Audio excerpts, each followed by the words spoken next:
Господин Османи, тензиите и безбедносните предизвици кои произлегуваат од тензиите на северот во Република Косово и во српско-косовските односи се закана како за двете земји, Косово и Србија, така и за целиот регион. Кои се вашите согледувања, кои се активностите и прогнозите за тоа како ќе се развива оваа ситуација и од аспект на председавач со ОПСЕ оваа година, меѓутоа и од аспект на министер во владата, во македонската влада? Да. Видите, прво во целина Западен Балкан е ранливо подрачје поради две причини. Прво затоа што евроатлантската интеграција не е целосно завршена во регионот, што го прави регионот таргет и за други малигни влијања, и второ, отворените досиеа.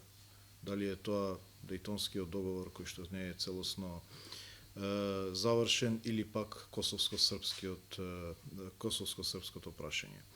И се разбира во услови на нов геополитички контекст создаден со војната агресија во Украина, обично ранливите подрачја се тие кои што се прво изложуваат и кои што може да бидат и подрачја за плодна почва за нови ескалации. И од тука вниманието наше по однос на ова што се случи во Косово на 24 септември, кое што имаше сериозен потенцијал за една поголема ескалација.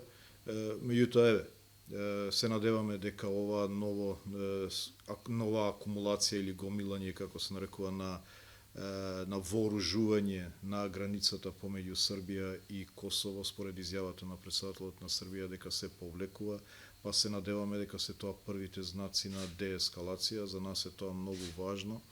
Јас и како министер на земја членка на НАТО, меѓутоа и како претседавач на ОПСЕ сум ангажиран по прашањето. Бев во Брисел, разговарав со генералниот секретар Столтенберг токму за оваа прашање, кои се ризиците, што треба да направиме, потребата за зајакнување на присуството на НАТО, посебно во делот на северниот дел од Косово. А преку ОПСЕ, знаете дека јас сум ангажиран подолго време. Прво, како претседавач објавивме план од 9 точки за деескалација. Бев во Косово дента кога почна на некој начин оваа последна фаза, последна тензија во односите. Ние имаме како ОПСЕ присуство и во Приштина и во Белград. Во Приштина во моментот ни е најголемата теренска мисија, после затварањето на мисијата која што имавме во Киев, но исто така важна мисија имаме во Белград. Така да можеме и на терен да придонесеме преку нашето присуство, а се разбира и во мојот национален капацитет како министер на Северна Македонија посебно сме заинтересирани да има мир и стабилност. Како ќе се развива ситуацијата? Дали предвидувате нови предизвици од овој или сличен вид како што се случи на 24 септември? Обично големите ескалации се случуваат кога не може да се предвиди точката на почеток. Така да, затоа велам, фактот што 24 септември успеа да се контролира, мислам дека сега внимателноста на сите е на поголемо ниво. И на НАТО, и на останатите чинители во процесот, така да сега сметам дека процесот треба да се одвива во неколку насоки. Зголемено НАТО присуство во северот на Косово, јасна порака до Србија доколку имало вмешаност и во оваа прашање, и се разбира зголемување на притисокот кон двете страни за продолжување на диалогот. А тоа е по однос на договорот од Брисел и анексот од Охрид. Ние повторно се нудиме да бидеме место каде што Србија и Косово ќе го продолжат диалогот. Сметаме дека е тоа најдобриот начин за една перманентна стабилизација на целиот регион. Добро, но како председател на ОПСЕ се разбира дека имате комуникација и соработка и активности различни на други невралгични точки, каде што има и земји членки на ОПСЕ. Сигурно известно е дека имате активности и во кризата во Нагорно Карабах. Каква е ситуацијата таму и кои се прогнозите кои активности вие ги преземате како председавач на ОПСЕ? Значи, јас не само што уште во првата половина од председавањето ги посетив и Баку и Ереван, односно и Азербејџан и Арменија. На почетокот на годината назначив специјален представник за спорот помеѓу Азербејџан и Арменија. ОПСЕ нема веќе мисии во двата града, бидејќи порано имаше, сега потоа беше присутно преку така наречениот Минск процес. Меѓутоа, заради војната агресија во Украина, веќе учесниците во процесот не се состануваат и од тука се развија неколку паралелни патеки низ кои се одвива така наречената медијација или олеснување на односите со цел постигнување на сеопфатен договор за мир помеѓу Азербејџан и Арменија. Ја имаме Вашингтонската линија, знаете дека секретарот Блинкен често ги покануваше на состанок, го имате процесот преку председателот на Европскиот совет Шарл Мишел, но се разбира тука и Москва има одредено влијание бидејќи е една од чинителите. Јас се обидував преку не само преку ОПСЕ да ја представам приказната на Северна Македонија таму. И во разговорот со Алиев, председателот на Азербејџан, и во разговорот со Пашињан, премиерот на Ерменија, разговарав за концептот на успешниот концепт на рамковниот договор за интегрирање на една заедница која што претходно беше надвор од системот, мирно да се интегрира во систем за да се создаде функционална мултиетничка демократија, бидејќи почувствував дека прашањето на ерменците во Азербејџан е прашање кое што бара помагање во делот на интеграцијата, бидејќи алтернативата на интеграцијата е или тоа што Ерменија обвинува етничко чистење или пак постојани конфликти. И од тука јас покрај честите разговори со двајцата министри за надворешни работи, сум имал безброј средби со нив при секоја ескалација, понудив на двајцата да се сретнеме повторно во Охрид, за да ние презентираме два концепта овде. Концептот на рамковниот договор како можност да се научат позитивни лекции за интегрирање и второ на регионалната соработка. И тоа како трилатерала Грузија, Азербејџан и Ерменија, имајќи го предвид, например, нашиот Рајко, кој што е добар модел, превземен од француско-германскиот начин на помирување преку младите, понудив, например, во Тбилиси да се отвори центар во кој што младите од Азербејџан, Ерменија и Грузија ќе се состануваат и полека ќе работат на предрасудите, на помирувањето и така натаму. Така да навистина бевме многу активни во текот на целиот овој период. Оваа последната ескалација, предизвикот ги сретнав двајцата министри во Њујорк пред 2 недели, и Бајрамов и Арарат. Така да работиме во тој случај, сметам дека имаме што да нудиме од тоа прашање.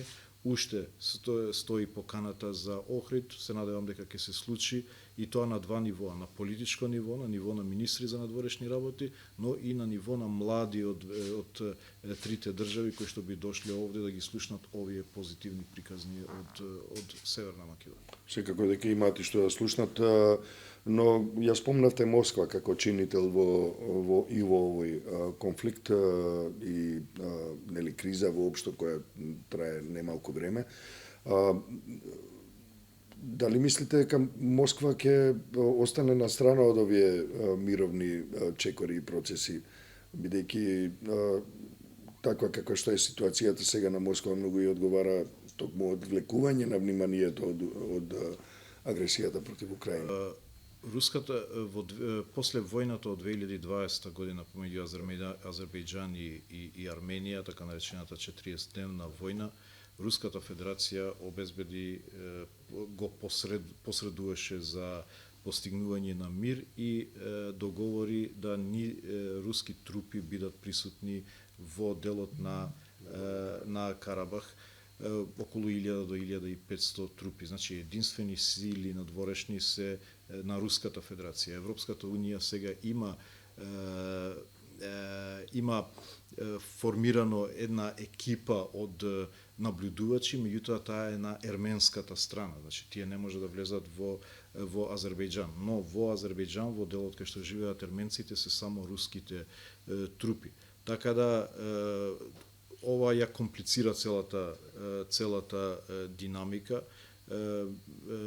и прво Минск процесот не може да функционира заради тоа што не може да седнат страните на маса. Се надеваме дека Русија дополнително нема да ја комплицира ситуацијата за да состојбата ескалира на терен. Мислам дека страните се влезени во сериозен процес за постигнување на сеопфатен договор за мир. Неколку драфтови веќе се сработени, кои што се разгледани од страните, така да, сега во Гранада требаше да има средба помеѓу и Алиев и Пашињан. Слушнав дека Алиев не е отиден во Гранада, меѓутоа овие напори треба да продолжат. Добро, полека се приближуваме кон светскиот проблем број 1, безбедносен проблем број 1. Тоа е војната која води Руската Федерација против Украина. Како гледате на развојот на ситуацијата во Украина? Повторно ќе кажам и од аспект на председавачство ОПСЕ и се разбира како министер во владата, во македонската влада. Видете, прашањето на агресијата во Украина е едно од најважните прашања за целиот свет во моментот. Таму се води битката помеѓу демократијата и авторитаризмот. Исходот од таа агресија ќе го одреди не само светскиот поредок, туку воопшто мирот и стабилноста во целиот свет за децении што доаѓаат. Но посебно важно за европскиот континент и за регионот каде што ние живееме. И обично кога ме прашуваат по однос на европската перспектива на Украина, се обидуваат да не ставаат во еден компетитивен однос, дека како може Украина да добие забрзана патека за ЕУ, кога Северна Македонија чека со децении. И јас велам, доколку Украина не победи, тогаш бродот во кој што ние сакаме да влеземе може да потоне. Тогаш не вреди целата наша таа аспирација за членство во Европската унија. Од тука украинската приказна е многу поголема од сите други политички динамики и предизвици. И затоа и како председавач на ОПСЕ јас решив Украина да биде доминантната тема на целото председавање. Го почнав председавањето на 16 јануари после презентација на приоритетите во Виена, на 11 на 16 веќе бев во Киев и тоа не само на средба со Зеленски и со мојот колега Кулеба, туку и посета на терен со луѓето кои што се каде што имаше ужасни воени злосторства, ги посетивте, вие бевте меѓу првите. Така е. И повторно ќе одам следната недела.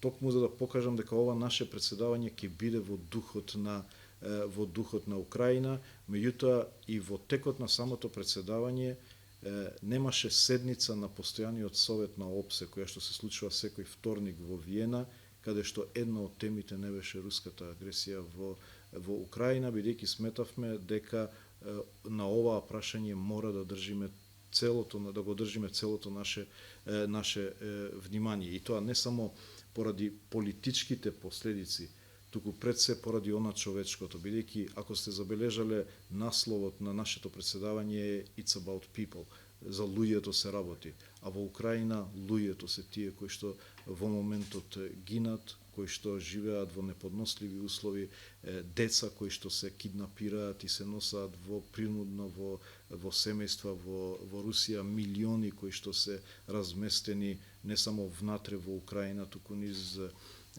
целиот свет. И од тука нашето внимание беше како да им се помогне на луѓето. 3 пати го активиравме така наречениот московски механизам во ОПСЕ за мониторирање на одредени прашања кои што може да доведат до одговорност на сторителите на тешки кривични дела и злосторства против човештвото. Така да, меѓутоа и во национален капацитет како држава, знаете дека сме можеби 4-та држава во НАТО по однос на воената помош која што е дадена на Украина. Се разбира, можеби тоа во апсолутна вредност не е многу, меѓутоа во релативна вредност по по GDP, по глава на жител е навистина импресивно колку една држава може да помогне, но не само тоа, и политичката и хуманитарната помош која што сме ја дале.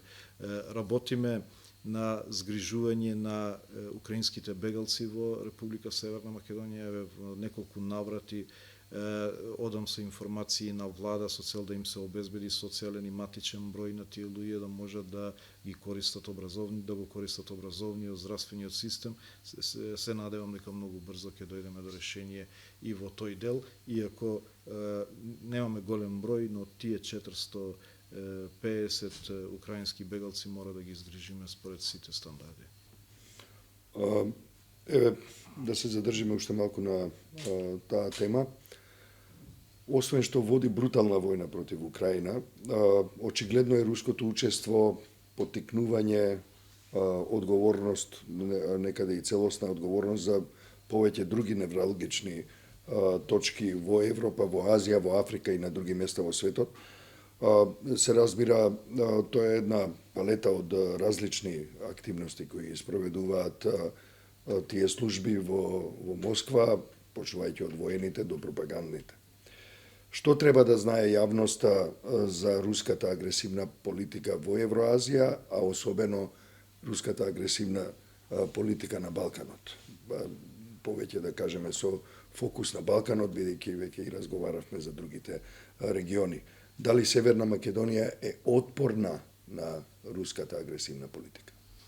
Знаете, во ОПСЕ, карактеристика на ОПСЕ е дека има така наречен специфичен сеопфатен пристап кон безбедноста, дека безбедноста не треба да се гледа само од конвенционалната воена димензија, туку и од економската, од амбиенталната, од храната, водата, човековите права, демократијата и така натаму. Сите тие влијаат врз безбедноста. И мислам дека последиците на руската агресија во Украина се и такви, се сеопфатни. Например, не само што воено се разорува Украина и последиците врз човечките животи, таму и инфраструктурата, меѓутоа еве гледајте го прашањето на храната, прашањето на транспортот на житото и непродолжување на договорот со Обединетите нации и Турција по однос на житото, што сигурно ќе има последици врз животот, стандардот и здравието на луѓето во Африка. И од тука влијанието на оваа агресија ги надминува димензиите не само на нашиот континент, туку има реперкусии по целиот свет, но и овие малигни влијанија кои што се случуваат насекаде. Јас еве ќе ставам фокус на регионот. Обично би било добро доколку различните геополитички актери би се надпреварувале кој нуди повеќе за еден регион. Тоа би било фер. Во еден мултиполарен свет би било фер доколку би имало понуда. Но ние немаме алтернативна понуда. Ние имаме ситуација на малигно влијание преку злоупотреба на фрустрациите кои што постојат во моментот во еден ранлив регион со цел да се одржат латентни кризи и преку тие латентни кризи прво да има потенцијал за теледиригирано ескалирање по потреба на нарачателот и второ, обично може да манифестирате влијание кога имате такви ситуации на латентни кризи, на поларизации во општеството. И тука се враќам на приказната на Северна Македонија. Затоа нас ни беше важно НАТО. Затоа што ние како регион се наоѓаме на геополитички крстопат. Знаете како се вели, во сообраќајните незгоди во главном на крстопат се случуваат. И затоа нас ни беше важно да влеземе во безбедносниот чадор на НАТО. Тоа го постигнавме. Оваа состојба, за жал, преку трагедија требаше да сфатиме колку е важно нашето членство во НАТО. Преку руската агресија во Украина ние сваќаме колку се чувствуваме безбедно што сме дел од НАТО. Или пак преку ескалацијата во Косово. Знаете ли какви беа динамиките кај нас кога ќе се случеше ескалација во Косово, Србија, Босна. Имаше едно сега ние не размислуваме дали ќе се случи нешто кај нас, размислуваме како да помогнеме. Како еве јас нели преска ви реков Охрид да биде центар каде да се сретнат Србија и Косово. Значи една целосна нова димензија на позицијата на државата заради членство во НАТО. Но затоа ни треба сега и Европската Унија. Токму за да ја тргнеме ранливоста не само од државата, туку и од граѓаните. Ако следите, јас нудам еден нов пристап во членството во Европската Унија, бидејќи сметајќи дека сега проширувањето е жртва на принципот се или ништо. Вие не добивате ништо до полноправно членство, а патот е долг, патот е трнлив и е фрустрирачки. Ниту политичарите имаат доволно мотив да притискаат за реформи затоа што не може да испорачат, ниту граѓаните па ги чувствуваат придобивките и тогаш стануваат ранливи на оваа пропаганда, на лажни вести, на малигни влијанија. И доколку ние фокусот би го тргнале од полноправното, од моментот на членство во годишни цели до членството, тогаш сметам дека ќе имаме целосен фокус преку етапно интегрирање во Европската Унија и сметам дека тоа е најдобриот начин за создавање отпорност во државата и кон овие малигни влијанија. И велите дека всушност македонската држава, меѓутоа и македонското општество се отпорни на руската агресивна политика, особено заради тоа што сме членка на НАТО. НАТО квалитативно ја смени ситуацијата по однос на отпорноста, но мислам дека не треба да ја земеме работата здраво за готово.